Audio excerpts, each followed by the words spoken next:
Diiringi alunan musik gamelan, para pemain Singo Ulung beratraksi menghibur para pengunjung di gelaran Ijen Caldera Fiesta di kawasan objek wisata Kawah Wurung di Kecamatan Ijen, Bondowoso, Jawa Timur. Tarian menggunakan barongan ini merupakan seni tradisional Kabupaten Bondowoso yang rutin ditampilkan setiap tahun. Dalam atraksinya, para pemain Singo Ulung terlihat silih berganti melewati bara api. Kegiatan seni budaya ini semakin menarik pengunjung saat berebut gunungan hasil bumi berupa sayuran dan buah-buahan yang dipercaya membawa keberkahan. Jadi kebudayaan nggak hilang ya, adat istiadat kita tidak mengenyampingkan, jadi semua berjalan beriringan semua, sama deh, bagus. Seluruh rangkaian pertunjukan seni budaya ini digelar di lereng Gunung Ijen guna mengangkat potensi wisata Ijen Geopark, khususnya di objek wisata Kawah Wurung, sekaligus mengenalkan kesenian budaya kearifan lokal asli Bondowoso kepada masyarakat luas agar tetap lestari. Ini bentuk sukacita kita, ya. Di samping kemudian kita ingin kembali mendorong pariwisata Bondowoso, ya, supaya juga dikenal oleh tidak hanya Bondowoso tapi juga Jawa Timur, Indonesia, dan dunia. Selain Singo Ulung, ada beberapa ritual lain yang menjadi tradisi agar dijauhkan dari mara bahaya, meminta hujan, dan hasil panen yang melimpah. Dari Bondowoso, Jawa Timur, Galih Mega, RTV.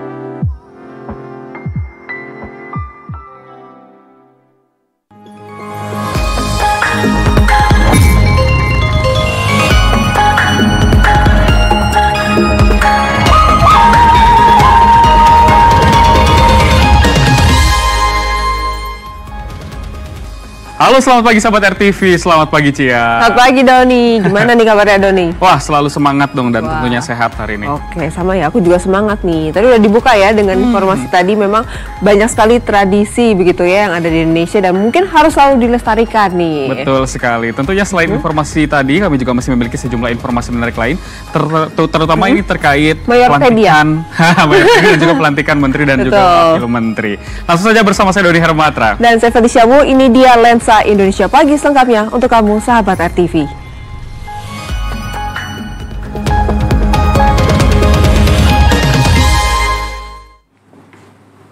Ya, sahabat dan juga Doni, ini Prabowo Subianto dan Gibran Rakabuming Raka sudah resmi dilantik, tapi program makan siang kampanye andalan mereka ini masih terus diuji coba. Nah, ini pertanyaannya, berapa kira-kira nominal rupiah yang akan ditetapkan dan menu apa saja yang nantinya akan disajikan bagi para siswa?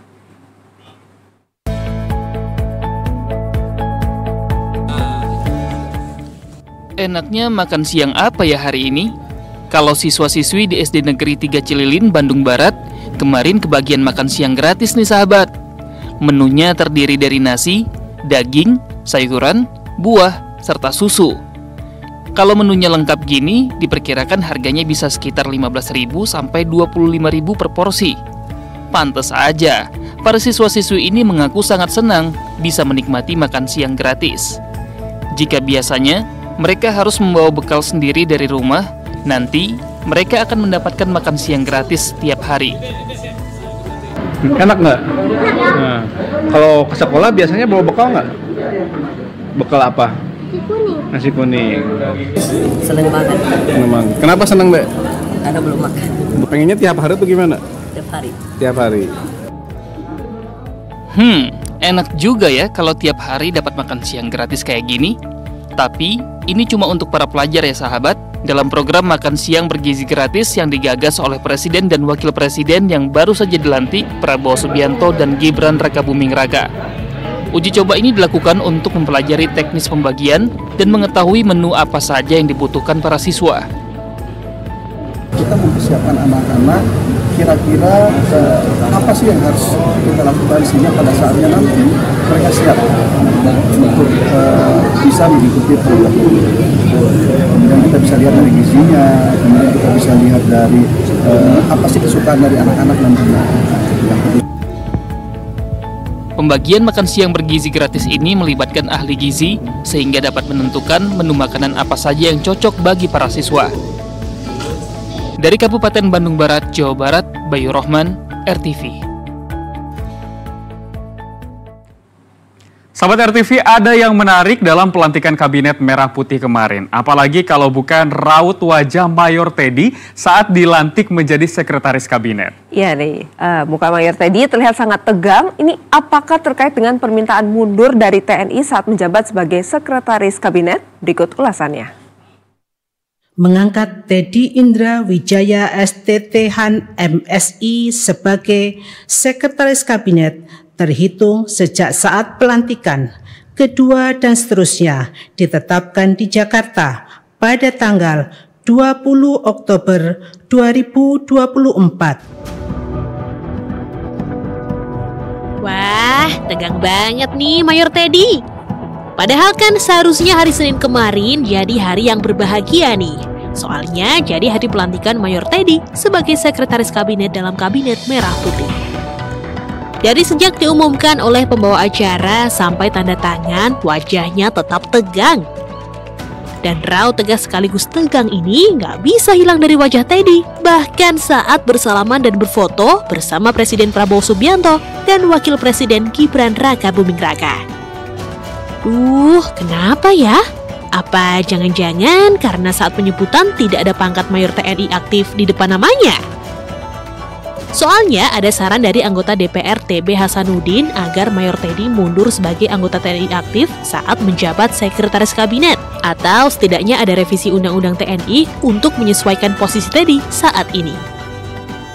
Hal yang sama juga dilontarkan pengamat militer Al-A'raf. Katanya penempatan prajurit TNI aktif sebagai Sekretaris Kabinet melanggar Undang-Undang TNI. Ia menyarankan Teddy pensiun terlebih dahulu. Tapi, kata Istana, Mayor Teddy tak perlu mundur dari TNI.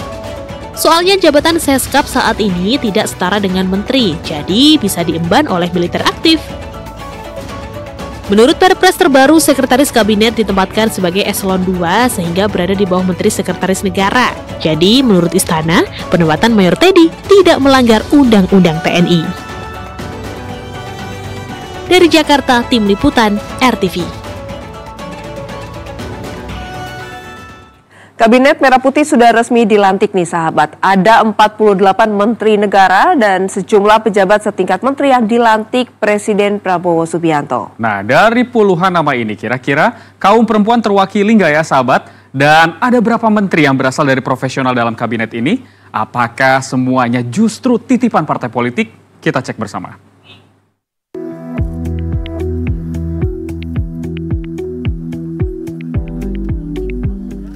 Setelah pelantikan 53 orang menteri dan setingkat menteri berfoto bersama di depan Istana Merdeka Jakarta Senin kemarin. Ada 48 menteri dan 5 pejabat setingkat menteri yang masuk dalam Kabinet Merah Putih.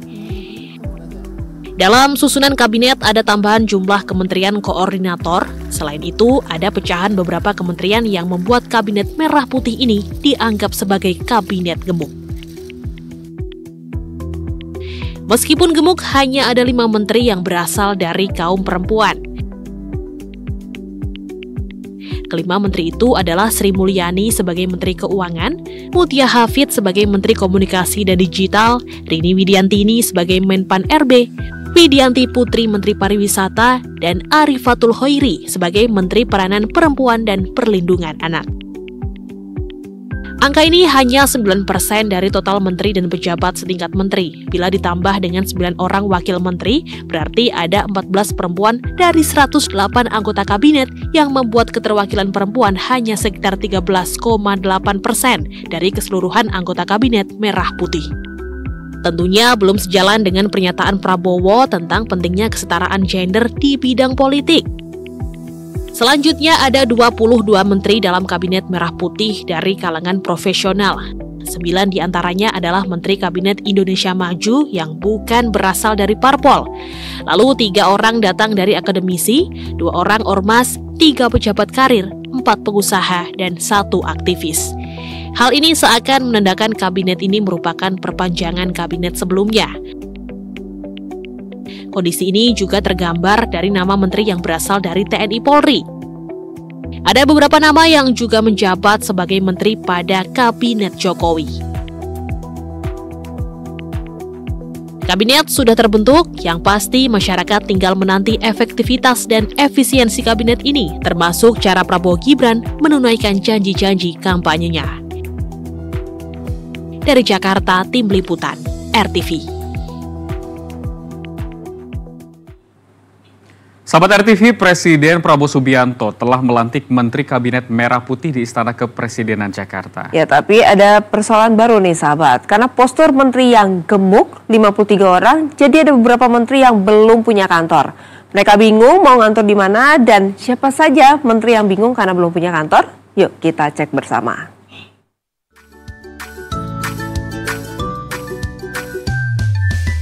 Kabinet baru yang akan membantu Presiden Prabowo Subianto sudah dibentuk. 48 menteri dan 5 pejabat setingkat menteri sudah dilantik. Total 53 orang ditambah 56 wakil menteri. Jumlahnya, Nah, karena gemuknya postur kementerian, sudah ada yang bingung di mana mereka akan berkantor bagi mereka yang menjabat menteri dengan nomenklatur baru. Terutama para menteri koordinatornya nih. Ada Agus Harimurti Yudhoyono AHY yang menjabat Menko Infrastruktur dan Pembangunan Kewilayahan. Lalu ada Menko Pangan Zulkifli Hasan yang akrab disapa Zulhas. Dan Yusril Iza Mahendra, Menko Hukum, HAM, Imigrasi, dan Permasyarakatan. Bapak-bapak sekalian, di mana kalian akan berkantor nanti? Nanti ya, saya sementara itu dulu. Nanti kita akan cari waktu lagi untuk menyampaikan apa saja yang kantornya sendiri di mana Pak? Belum tahu. Nanti kita belum tahu. Belum tahu kantornya. Belum tahu ya, nanti kalau sudah dilantik baru kita rapat. Terus sudah terima, nanti rapat. Minjem dulu kantornya kan? Pinjem di mana Pak? Pinjem kantor siapa Pak? Ya nanti sampai Bekasi lah. Iya, sementara ini di kantor Kemenkumham di Jalan Rasul. Seperti yang Pak Yusril bilang, kalau dirinya akan sementara berkantor di kantor Kementerian Hukum dan HAM di Jalan HR Rasuna Said di kawasan Kuningan, Jakarta Pusat. Nah, ada lagi Muhaimin Iskandar yang juga menjabat Menko dengan nomenklatur baru bidang pemberdayaan masyarakat. Caimin juga akan berada satu kantor dengan Pratikno di Kemenko Pembangunan Manusia dan Kebudayaan. Ini baru jajaran Menko loh. Masih ada 12 kementerian lagi yang masih harus mencari di mana tempat mereka bekerja. Belum mulai bekerja, sudah PR, harus mencari kantornya dulu. Inilah ujian untuk Kabinet Merah Putih dengan postur kementerian yang gemuk. Akan efektifkah Kabinet pimpinan Prabowo Gibran ini 5 tahun ke depan? Dari Jakarta, Salsabila Al-Katiri dan Fajar Rizky, RTV. Sebagian besar penjual figura terus disibukkan dengan pesanan figura yang membanjir sejak 2 minggu terakhir. Salah satunya pedagang figura di Cirebon yang menerima pesanan di sejumlah kota di Jawa Barat. Demikian pula dengan pedagang emperan di Bekasi yang mulai kebanjiran pesanan dari sekolah-sekolah. Figura-figura foto Presiden Prabowo Subianto dan Wakil Presiden Gibran Rakabuming Raka terpampang di sepanjang Jalan Sukalila, Kota Cirebon, Jawa Barat. Malum saja karena Jalan Sukalila ini merupakan pusat penjualan figura.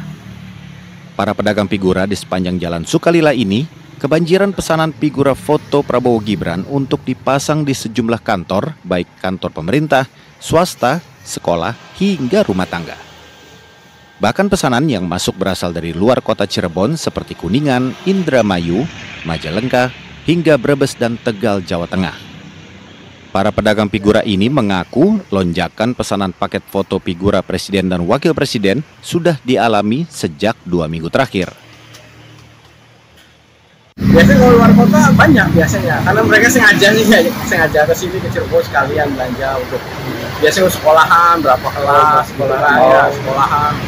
Ke pemerintah biasanya yang besar-besar, yang untuk aula kan yang besar.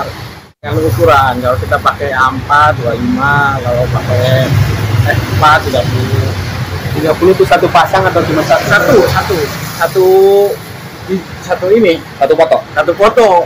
Kalau sepasang berarti kita jual 50, 60. Hal serupa juga dirasakan pedagang figura di pinggiran jalan Insinyur Juanda, Bekasi, Jawa Barat. Mereka mulai sibuk merangkai figura dengan foto Presiden Prabowo Subianto dan Wakil Presiden Gibran Rakabuming Raka.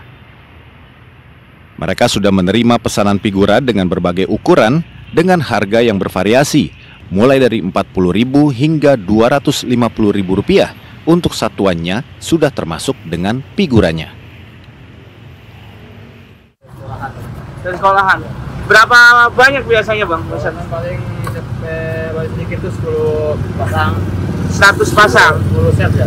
10 set? Paling sedikit biasanya sih 20 set. Paling sedikit, paling banyak berapa Bang? Paling banyak sampai 30 set sampai 40 set ada.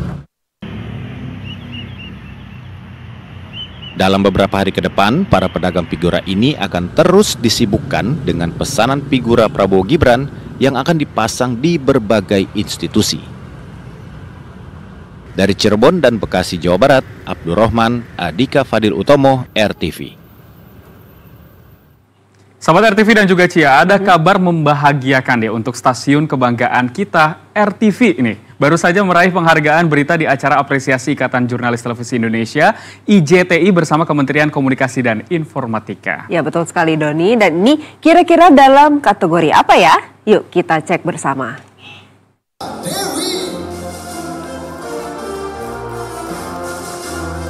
Ikatan Jurnalis Televisi Indonesia bersama Kementerian Komunikasi Informatika Republik Indonesia menggelar acara apresiasi 2024 di Hotel Luansa, Jakarta Selatan pada Kamis malam. Raja Wali Televisi RTV menjadi salah satu pemenang apresiasi kategori berita perlindungan sosial dengan judul Semangat Seger untuk Tengger. Malam apresiasi yang bertemakan jurnalisme televisi menumbuhkan optimisme, mewujudkan Indonesia maju, bertujuan agar jurnalis TV terus menghasilkan karya terbaik. Melalui lomba-lomba ini, maka kita mendorong supaya para jurnalis berkompetisi untuk kemudian membuat karya jurnalistik. Ternyata memang bagus kok, itu bagus-bagus, dan ternyata yang bukan hanya sekedar tidak hanya mengkritisi ya, memang kita juga memang kita adakan juga, tapi yang kemudian memperlihatkan bagaimana kerja-kerja keras pemerintah juga memang bisa dinikmati gitu, dan publik juga penting tahu untuk itu gitu.